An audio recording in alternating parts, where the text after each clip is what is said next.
ਵਾਹਿਗੁਰੂ ਜੀ ਕਾ ਖਾਲਸਾ ਸ਼੍ਰੀ ਵਾਹਿਗੁਰੂ ਜੀ ਕੀ ਫਤਿਹ। कुछ छोटे वीरा ने और मेरे कुछ जूनियर डॉक्टर ने कुछ चीज़ां पसंद कीतियां और क्या कि विचों विचों कोई शब्द लैके तुसी उस दी चर्चा करो। नहीं तो मैं चाह रहा सी कि बिल्कुल शुरुआत तो गुरु नानक देव जी तो शुरू करिए तो कहते बहुत टाइम लग जाना है सानू इस शब्द का अर्थ चाहिए इसका चाहिए। कहते सुनते हैं सिद्ध गोष्ठ।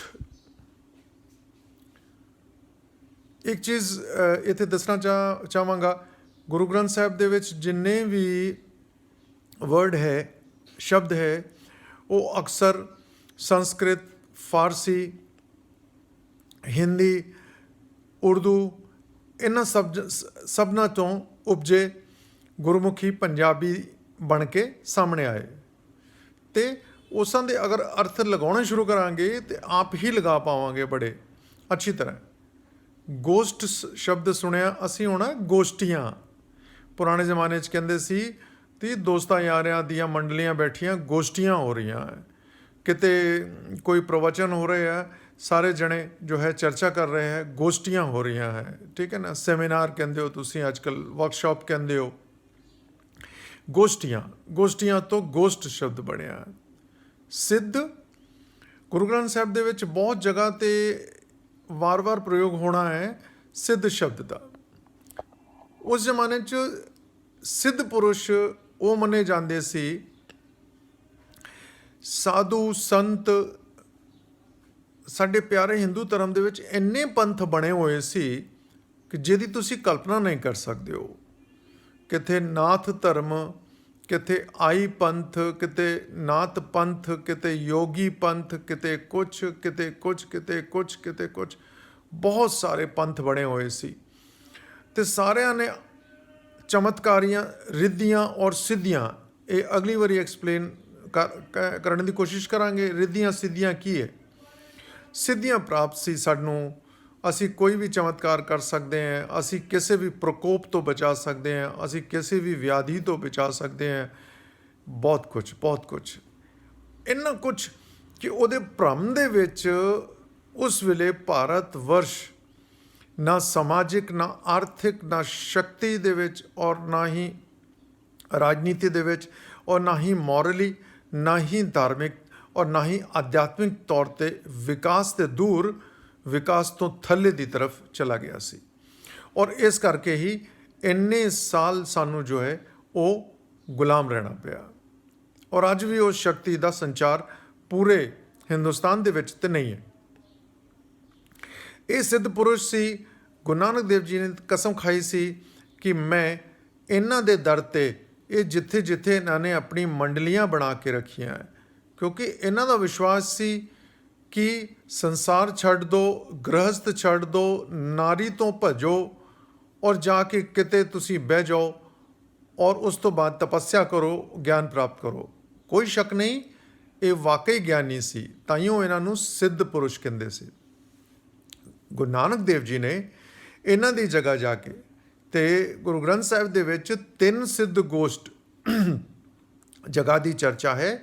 एक गोरखमता सिद्ध गोष्ठ दूसरी अचल बटाला जो बटाला जलंधर दी रोड ते है करतारपुर तो करीब 5 किलोमीटर दूर अचल बटाला कहते और तीसरा है सुमेर पर्वत। आज की चर्चा दे विच मैं सुमेर पर्वत दे बारे कुछ गल करदा है। सुमेर पर्वत तुहानू बड़ा इंटरेस्टिंग इसलिए लगेगा ये वो पर्वत है जो किसी भी धर्म ने अपने चर्चा दे विच जरूर शामिल किया है। सुमेर पर्वत की चर्चा की है। सुमेर पर्वत को न जाने किन्ना मान सम्मान दिता है। सुमेर पर्वत नॉर्थ वेस्ट कश्मीर के आस पास पुराने जमाने च मानते आ एक जावा द्वीप सी उस द्वीप के मध्य दे विच ये स्थापित 7-8 चोटियां का एक बहुत ही दुर्गम अर्थात जिथे चढ़ना आम इंसान दे वस दी गल नहीं है। बुद्धिज़म जैनिज़म सिखिज़म हिंदू धर्म ਵਿਦੇਸ਼ਾਂ ਦੇ ਧਰਮ, ਕ੍ਰਿਸਚੀਅਨਿਟੀ, ਹੋਰ ਵੀ ਕਈ ਧਰਮਾਂ ਦੇ ਵਿੱਚ ਸੁਮੇਰ ਪਰਬਤ ਦਾ ਜ਼ਿਕਰ ਹੈ। ਉਹਨੂੰ ਇੰਗਲਿਸ਼ ਦੇ ਵਿੱਚ ਗ੍ਰੇਟ ਮੈਰੂ ਮਾਊਂਟੇਨ ਕਹਿੰਦੇ ਸੀ, ਮੈਰੂ, ਔਰ ਹਿੰਦੁਸਤਾਨ ਦੇ ਵਿੱਚ ਸੁਮੇਰੂ, ਸੁਮੇਰ ਪਰਬਤ। ਸੁਮੇਰ ਪਰਬਤ ਕਹਿੰਦੇ ਆ ਚਾਰੋਂ ਤਰਫ ਸੋਨੇ ਵਰਗੇ ਕਈ ਹੀਰੇ ਜਵਾਹਰਾਤ ਔਰ ਜਿਹੜੇ ਜੈਮਸ ਹੁੰਦੇ ਆ, ਜਵਾਹਰਾਤ ਹੁੰਦੇ ਆ, ਉਹਨਾਂ ਨਾਲ ਬਣਿਆ। ਔਰ ਜਦ ਹਨੇਰਾ ਹੋ ਜਾਂਦਾ ਹੈ ਤੇ ਇਹ ਇਸ ਤਰ੍ਹਾਂ ਚਮਕਦਾ ਹੈ ਕਿ ਤੁਸੀਂ ਸੋਚ ਨਹੀਂ ਸਕਦੇ। ਹਿੰਦੂ ਧਰਮ, ਬਾਕੀ ਧਰਮਾਂ ਦੇ ਵਿੱਚ ਜਿੰਨੇ ਮਤ ਦੀ ਗੱਲਾਂ ਹੈ, ਬਹੁਤ ਲੰਬਾ ਸਮੇਂ ਹੋ ਜਾਏਗਾ। ਕਹਿੰਦੇ ਹੈ ਪ੍ਰਿਥਵੀ, ਸਵਰਗ ਔਰ ਨਰਕ ਦਾ ਮਿਲਨ ਉੱਥੇ ਹੀ ਹੁੰਦਾ ਹੈ, ਬ੍ਰਹਮਾ ਦਾ ਵਾਸ ਉੱਥੇ ਹੀ ਹੋਇਆ ਹੈ। ਉਹ ਪਰਬਤ ਜਿਹੜਾ ਹੈ ਪ੍ਰਿਥਵੀ ਦਾ ਕੇਂਦਰ ਮੰਨਿਆ ਜਾਂਦਾ ਹੈ, ਔਰ ਨਾ ਜਾਣੇ ਕਿਆ ਕਿਆ। ਗੁਰੂ ਨਾਨਕ ਦੇਵ ਜੀ ਉੱਥੇ ਪੈਦਲ ਪਹੁੰਚ ਗਏ ਤੇ ਉੱਥੇ ਜਿਹੜੇ ਨਾਥ ਮੰਡਲੀ ਬੈਠੇ ਸੀ ਉਸ ਜ਼ਮਾਨੇ 'ਚ, ਚਰਪੜਨਾਥ, ਭੰਗਰਨਾਥ, ਜਿਹੜਾ ਨਾਥ ਪੰਥ ਸੀ, ਅੱਜ ਵੀ ਉੱਤਰ ਪ੍ਰਦੇਸ਼ ਦੇ ਵਿੱਚ ਗੋਰਖਨਾਥ ਤੁਸੀਂ ਸੁਣਦੇ ਹੋ, ਜਿਹਦੇ ਇੱਕ ਸ਼ਿਸ਼ ਤੁਹਾਡੇ ਰਾਜਨੀਤੀ ਦੇ ਵਿੱਚ ਵੀ ਹੈ। ਇਹ ਸੰਤ ਪੁਰਸ਼ ਸੀ ਉੱਥੇ, ਉਹਨਾਂ ਦੀ ਮੰਡਲੀ ਬੈਠੀ ਸੀ। ਯੋਗੀ ਸੀ ਜੋ ਹਠ ਯੋਗ ਮੰਨਦੇ ਸੀ। ਹਠ ਯੋਗ ਮਤਲਬ ਜਿੱਦ ਕਰਕੇ ਯੋਗ ਕਰਨਾ। ਤੁਸੀਂ ਅਕਸਰ ਦੇਖਿਆ ਹੋਏਗਾ ਬੱਚੇ ਹਠ ਕਰਦੇ ਆ ਕਿ ਮੈਨੂੰ ਇਹ ਚੀਜ਼ ਚਾਹੀਦੀ ਹੈ। ਹਠ ਅਰਥਾਤ ਮੈਂ ਰੋਟੀ ਛੱਡ ਦੇਵਾਂਗਾ, ਮੈਂ ਵਸਤਰ ਛੱਡ ਦਾਂਗਾ, ਮੈਂ ਵਾਲ ਨਹੀਂ ਕਟਵਾਵਾਂਗਾ, ਮੈਂ ਸਿਰ ਦੇ ਵੱਲ ਖੜੇ ਹੋ ਜਾਵਾਂਗਾ, ਮੈਂ ਇੱਕ ਪੈਰ 'ਤੇ ਖੜਾ ਹੋ ਜਾਵਾਂਗਾ, ਮੈਂ ਅੱਗ ਦੇ ਵਿੱਚ ਬਹਿ ਜਾਵਾਂਗਾ, ਤਾਂ ਮੈਨੂੰ ਈਸ਼ਵਰ ਦੀ ਪ੍ਰਾਪਤੀ ਹੋਏਗੀ। ਇਹ ਸਾਰੀ ਚੀਜ਼ਾਂ ਵਿਗਿਆਨਿਕ ਤੌਰ 'ਤੇ, ਧਾਰਮਿਕ ਤੌਰ 'ਤੇ ਬੜੀ ਅਜੀਬ ਲੱਗਦੀਆਂ ਸੀ। ਗੁਰੂ ਨਾਨਕ ਦੇਵ ਜੀ ਨੇ ਬੜੇ ਹੀ ਸਹਿਜ ਸੂਝ ਭਾਵਨਾ, ਅਧਿਆਤਮਿਕ ਰੂਪ 'ਚ ਇਹਨਾਂ ਨੂੰ ਸਮਝਾਉਣ ਲਈ ਉੱਥੇ ਪਹੁੰਚੇ। ਤੇ ਨਾਥ ਪੰਥ ਵਾਲੇ ਲੋਕਾਂ ਨੇ ਸਭ ਤੋਂ ਪਹਿਲਾਂ ਸਵਾਲ ਕੀਤਾ ਕਿ ਤੁਸੀਂ ਇੱਥੇ ਆ ਕਿੱਦਾਂ ਗਏ, ਇਹ ਇੰਨਾ ਦੁਰਗਮ ਹੈ। ਗੁਰੂ ਨਾਨਕ ਦੇਵ ਜੀ ਨੇ ਕਿਹਾ ਉਹ ਪਰਮਾਤਮਾ ਦਾ ਹੁਕਮ ਸੀ, ਉਹਦੀ ਮਰਜ਼ੀ ਸੀ, ਔਰ ਮੈਂ ਉਹਦੀ ਮਰਜ਼ੀ ਔਰ ਉਹਦੀ ਤਾਕਤ ਨਾਲ ਇੱਥੇ ਪਹੁੰਚ ਗਿਆ। ਕਹਿੰਦੇ ਤੁਸੀਂ ਵਸਤਰ ਤੇ ਧਾਰਨ ਕੀਤੇ ਹੋਏ ਹੈ ਰਿਸ਼ੀ ਮੁਨੀਆਂ ਵਰਗੇ, ਔਰ ਤੁਸੀਂ ਗ੍ਰਹਸਥ ਵੀ ਹੋ। ਤੇ ਗੁਰੂ ਨਾਨਕ ਦੇਵ ਜੀ ਨੇ ਜੋ ਜਵਾਬ ਦਿੱਤੇ ਉਹ ਤੁਹਾਨੂੰ ਦੱਸਦੇ।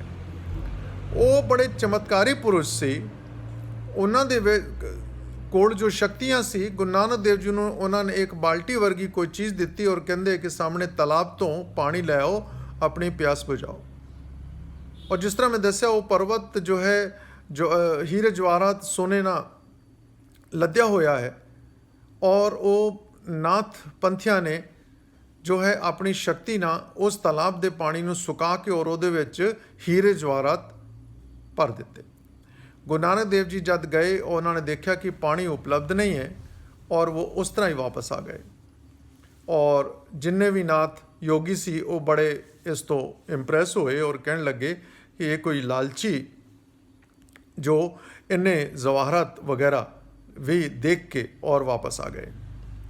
ਫਿਰ ਉਹਨਾਂ ਨੂੰ ਕਈ ਸਵਾਲ ਕੀਤੇ, ਤਾਂ ਗੁਰੂ ਨਾਨਕ ਦੇਵ ਜੀ ਦਾ ਜਵਾਬ ਸੀ ਕਿ ਅੱਜ ਦੁਨੀਆ ਨੂੰ ਤੁਹਾਡੀ ਲੋੜ ਹੈ ਗਿਆਨੀ ਪੁਰਸ਼ੋ। ਤੁਹਾਨੂੰ ਗਿਆਨ ਹੈ, ਤੁਹਾਡੇ ਕੋਲ ਧਰਮ ਅਧਿਆਤਮ ਹੈ, ਤੇ ਦੁਨੀਆ 'ਚ ਬੈਠੀ ਜਿਹੜੀ ਜਨਤਾ ਅੱਜ ਅਗਿਆਨੀ ਹੈ, ਧਰਮ ਨੂੰ ਤਰਸ ਰਹੀ ਹੈ, ਤੁਸੀਂ ਉਹਨਾਂ ਨੂੰ ਗਿਆਨ ਦੇਣ ਦੀ ਬਜਾਏ ਇਕੱਲੇ ਇੱਥੇ ਗ੍ਰਸਥ ਨੂੰ ਤਿਆਗ ਕੇ, ਔਰ ਗੁਰੂ ਨਾਨਕ ਦੇਵ ਜੀ ਨੇ ਇਹ ਸ਼ਬਦ ਬੜੇ ਪਿਆਰ ਨਾਲ ਔਰ ਆਦਰ ਨਾਲ ਹੀ ਲਿਖੇ ਹੈ ਕਿ ਇਹ ਨਿਖੱਟੂਪਨ, ਇਹ ਪਾਖੰਡਪਨ, ਇਹ ਭਗੌੜਾਪਨ ਕਿੱਥੇ ਜਗਤ ਨੂੰ ਫਾਇਦਾ ਦੇਵੇਗਾ। ਤੁਸੀਂ ਆਪਣੇ ਸਵਾਰਥ ਲਈ ਇੱਥੇ ਬੈਠੇ ਹੋ। ਔਰ ਇਹ ਸਾਰੀ ਚਰਚਾ ਹੋਣ ਤੋਂ ਬਾਅਦ ਉਹਨਾਂ ਨੂੰ ਇਹ ਗਿਆਨ ਦੇ ਕੇ ਔਰ ਸੁਮੇਰ ਪਰਬਤ ਤੋਂ ਵਿਦਾ ਲਈ। ਇਸ ਦਾ ਜ਼ਿਕਰ ਗੁਰੂ ਗ੍ਰੰਥ ਸਾਹਿਬ ਦੇ ਵਿੱਚ ਸਿੱਧ ਗੋਸ਼ਟ ਦੇ ਰੂਪ 'ਚ ਹੈ, ਤੇ ਇਹ ਹੈ ਸੁਮੇਰ ਪਰਬਤ ਦੀ ਚਰਚਾ। ਅਗਲੀ ਚਰਚਾ ਦੇ ਵਿੱਚ ਦੂਸਰੀ ਸਿੱਧ ਗੋਸ਼ਟ ਦੇ ਬਾਰੇ ਦੱਸਾਂਗੇ। ਹੁਣ ਤੁਸੀਂ ਸਮਝ ਗਏ ਹੋਗੇ ਕਿ ਜਦ ਵੀ ਐਸਾ ਕੋਈ ਅਰਥ ਸ਼ਬਦ ਆਉਂਦਾ ਹੈ, ਉਸ ਨੂੰ ਤੁਸੀਂ ਆਪਣੇ ਆਸ-ਪਾਸ ਪੜ੍ਹੀ ਹੋਈ ਹਿੰਦੀ, ਸੰਸਕ੍ਰਿਤ ਔਰ ਉਰਦੂ, ਫਾਰਸੀ ਬੋਲੀ ਨਾਲ ਜੋੜ ਕੇ ਦੇਖੋਗੇ ਤੇ ਤੁਹਾਨੂੰ ਪਤਾ ਲੱਗ ਜਾਏਗਾ ਇਹ ਸ਼ਬਦ ਦੀ ਉਤਪਤੀ ਕਿੱਦਾਂ ਹੋਈ ਔਰ ਕਿੱਦਾਂ ਪੰਜਾਬੀ ਬਣੀ, ਕਿਉਂਕਿ ਹਰ ਸ਼ਬਦ ਇੱਕ ਦੂਜੇ ਨਾਲ ਸੰਸਕ੍ਰਿਤਿਕ ਰੂਪ 'ਚ ਜੁੜਿਆ ਹੋਇਆ ਹੈ। ਅਗਲੀ ਵਾਰੀ ਹਰ ਵਾਰੀ ਦੋ ਨਏ ਸ਼ਬਦ ਬੋਲ ਕੇ ਫਿਰ ਚਰਚਾ ਸ਼ੁਰੂ ਕਰਾਂਗਾ। ਅੱਜ ਦੇ ਲਈ ਪਰਮਾਤਮਾ ਸਭ ਦਾ ਭਲਾ ਕਰੇ, ਸਭ ਦਾ ਮੰਗਲ ਹੋ, ਸਭ ਸਵਸਥ ਹੋਣ, ਸਭ ਸੁਖੀ ਰਹਿਣ। ਵਾਹਿਗੁਰੂ ਜੀ ਕਾ ਖਾਲਸਾ, ਸ਼੍ਰੀ ਵਾਹਿਗੁਰੂ ਜੀ ਕੀ ਫਤਿਹ।